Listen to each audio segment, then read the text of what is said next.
I'm always a bit wary on giving quotes based off of hand-me-down information, and this is going to be a perfect example of what I'm talking about. I had a lady call me wanting a quote on what she believed to be a broken ball joint on a 2000 Alero. She was told that she had broken a ball joint, and by the way the car had looked, someone just looking at it at a quick glance, I could understand why they would have thought that.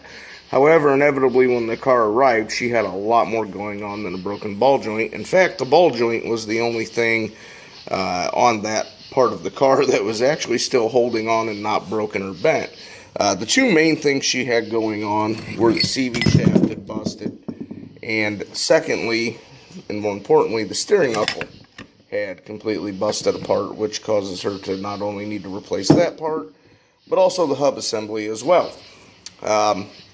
The reason I bring this up is because this is a good way to avoid somebody believing they need one thing, having the vehicle brought in, and then being shocked when they're told they need something else completely or even more than what they thought.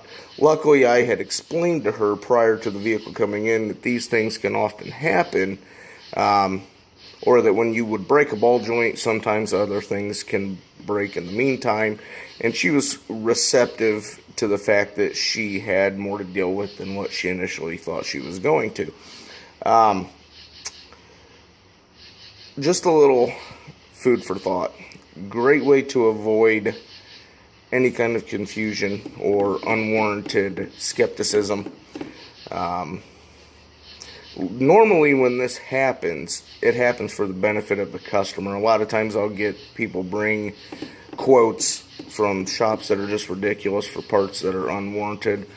Unfortunately, in this lady's case, it was quite the opposite, but everything went well and the vehicle was out of here by the next afternoon. So, just a little something to think of. Thanks.